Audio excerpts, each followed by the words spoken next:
Gulistan news Dogri खबरां दिखने वाले सारे दर्शकों की मेरी संजीव पराशर आह्ला पासे दर्शकों प्यार भरिया नमस्कार। गल करां ते जिला रियासी तहसील पौनी और पंचायत भारख और शक्ति नगर थमां ऐला दी बक्खी जाने वाला जेहड़ा रस्ता है, अस उस रस्ते दे उप्पर खड़ोते दे आं। एह्दी जेहड़ी हालत है बड़ी गै खस्ता होई चुकी दी है और जेहड़े ग्रां दे लोग न उ'नें बड़े बारी जेहड़े PWD डिपार्टमेंट है उसी भी आखी चुके दे न, सारें अग्गें जेहड़ी अपनी गुहार है उ'नें लाई है। और थोड़े दिन पहले जिहड़ियां लगातार बरखा हुआ करदियां ओहदे कन्नै ते पूरी शिड़क जेहड़ी रुढ़ी गेदी ही।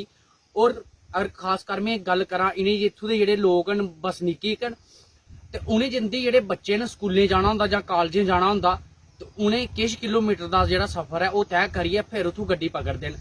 और उं'दे बच्चें दे जेहड़े मां प्यो न ओह् इस शिड़का पर उ'नेंगी छोड़न इत्थे जेहड़ा कि मेन रोड धोड़ी जंदे न। तो केह् है पूरा इत्थूं दा वाकया एह् भी तुसेंगी अस जेहड़े इत्थे लोग न अस उं'दे कन्नै भी गल्लबात करने आं। तो आओ पहले किश विजुअल दस्सने आं।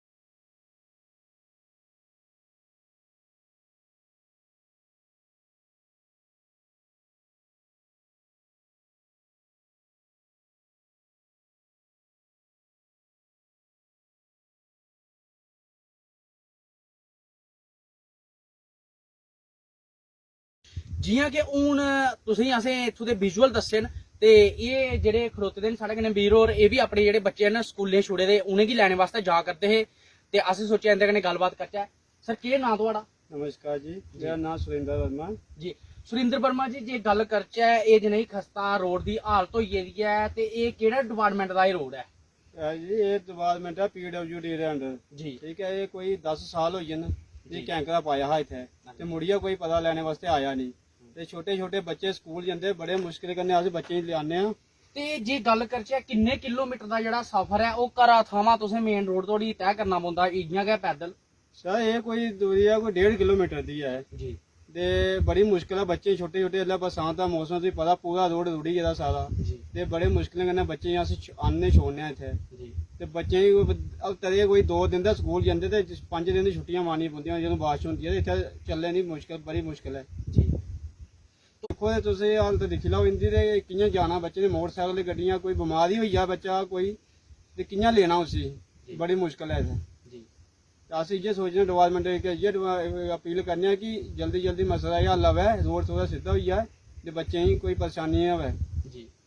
तो जियां कि सरपंच पैंच भी होंदे ग्रां दे और जियां अजकल DDC BDC क्या उं'दे अग्गें तुसें गुहार नहीं लाइए? सर सारे अग्गें गुहार लाई ही असें ते इत्थे कोई नहीं आया ते वोट लैने ते ओल्लै सब होंदे इक इक नहीं 4 चक्कर लांदे हे ते हून अजें ते कोई नहीं आया जी। पता लैने वास्ते जी। कि इसलै केह् हाल है। बड़ी मुश्किल कन्नै अस सफर तय करने अस डेली दा आना जाना होंदा साढ़ा ते बड़ी मुश्किल है महाराज जी। शुक्रिया जी। तक भजाई दी असें जी। मेन प्रॉब्लम है कि ये जड़ी रोड है ये इनकम्पलीट है जी। शक्ति नगर तो स्टार्ट होती है 3 महल्ले कवर करती है। पहला आंदा कैलस, दूआ आंदा ये एला वाला, इतों ही ऊपर रोड टर्न होती है ये जाती है ST महल्ला जी।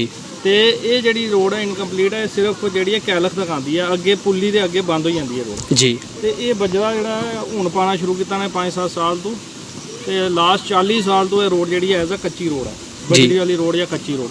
तो हूँ देखो इतने इन्नी मुसीबत है, लोग इतों जा रहे हैं गड्डियाँ जा रही हैं लेकिन ये है कि जाना बड़ा मुश्किल है, बड़ी ज़्यादा ब्लॉकेज है, लोग डिगते हैं मोटरसाइकिल तो। ये जी पुली है ये भी बड़ी देर का प्रपोजल दिता था, हर साल प्लैन ही चाहता जी। लेकिन हूँ लास्ट टाइम जी साड़ी गल हुई है वो जई साहब होनी ने आख्या कि भाई असी इत्थे जेडे है इत्थे असें नबार्ड के अंदर थोड़ी रोड पाई है, ग्रिफ के अंडर ही आता या PWD है, PWD के अंडर आती है रोड तो नबार्ड के तहत यह है कि उन्होंने साढ़े प्लैन पाई दी है रोड। वो आखा देन कि 2-4 दिन ही ठेकेदार आएगा थोड़ी रोड कंप्लीट की जाएगी जी। हूँ लास्ट 2 दिनों तो 2 गड्डियाँ आईयां जिन्होंने इतने मटीरियल सटिया ये सामने है मटीरियल जी। तो इसी फिल करेंगे, फिल करके अगर इनू एज अ पक्की रोड बना देन तो वो चलो थोड़ी जी सहूलियत हो जाएगी लोगों को। अदरवाइज तो ये इस तरह ही है रोड, इस रोड की कोई पूछने वाला नहीं, कोई दिखने वाला नहीं। ਤੇ ਇਹ ਜਿਹੜੀ ਉੱਪਰ ਐਸਟੀ ਮਹੱਲਾ ਰੋਡ ਗਈ ਹੈ ਇੱਥੋਂ ਹੀ ਨਿਕਲਦੀ ਹੈ, ਡਾਇਵਰਟ ਹੁੰਦੀ ਉੱਪਰ। ਤੇ ਇਹਦੇ ਵਾਸਤੇ ਆ ਦੇਣ ਜੀ ਅਸੀਂ ਜਿਹੜਾ ਹੈ ਤੁਸੀਂ ਪੰਚਾਇਤ ਨੂੰ ਅਪਰੋਚ ਕਰੋ। ਤੇ ਪੰਚਾਇਤ ਦਾ ਹਰ ਸਾਲ ਪਲਾਨ ਬਣਦਾ, ਹਰ ਸਾਲ ਰੋਡ ਪਾਉਂਦੇ, ਲੇਕਿਨ ਬਣਾਉਂਦਾ ਕੋਈ ਨਹੀਂ ਜੀ। ਤੇ ਅੱਜ ਦੀ ਡੇਟ ਵੀ ਐਸਟੀ ਮਹੱਲੇ ਰੋਡ ਇਨਕੰਪਲੀਟ ਆਇਆ, ਕਿਸੇ ਖਾਤੇ ਹੀ ਨਹੀਂ ਹਲੇ ਤੱਕ। ਪਲਾਨ ਵਿੱਚ ਗਏ ਦੀ ਹੈ, ਨਹੀਂ ਗਏ ਦੀ ਕੋਈ ਅਪਡੇਟ ਨਹੀਂ ਹੈ। ਜਿੱਲੇ ਪੁੱਛੋ ਕਹਿੰਦੇ ਨੇ ਕਿ ਵੀਡੀਓ ਆਫਿਸ ਜਾਓ ਜਾਂ ਉੱਥੇ ਜਾਈਏ ਮਿਲੋ, ਤੁਸੀਂ ਜਈ ਸਾਹਿਬ ਨਾਲ ਮਿਲੋ, PWD ਵਾਲੇ ਰਿਕੁਐਸਟ ਕਰੋ, ਉਹ ਕਰ ਦੇਣਗੇ ਪੂਰੀ, ਲੇਕਿਨ ਇਸ ਤਰ੍ਹਾਂ ਹੋ ਨਹੀਂ ਰਿਹਾ। जियां कि जेह्ड़े इत्थूं दे बसनीक न असें उं'दे कन्नै भी गल्लबात कीती है और तुसें अपनी अक्खियें जेह्ड़ी इस सड़क दी हालत है, खस्ता हालत, ओह् भी तुसें दिक्खी। बसनीक न उं'दे च अगर कोई बमार होई जा ते कुसै ने हस्पताले जाना पवै, कि'यां जाना है? आखिर एह् जेह्ड़ी एडमिनिस्ट्रेशन है साढ़ी रियासी, इन्नै भी एह् दिक्खना चाहिदा। मिगी ते मेरे कैमरामैन गी दिओ इजाजत, दिखदे रवो गुलिस्तान न्यूज़।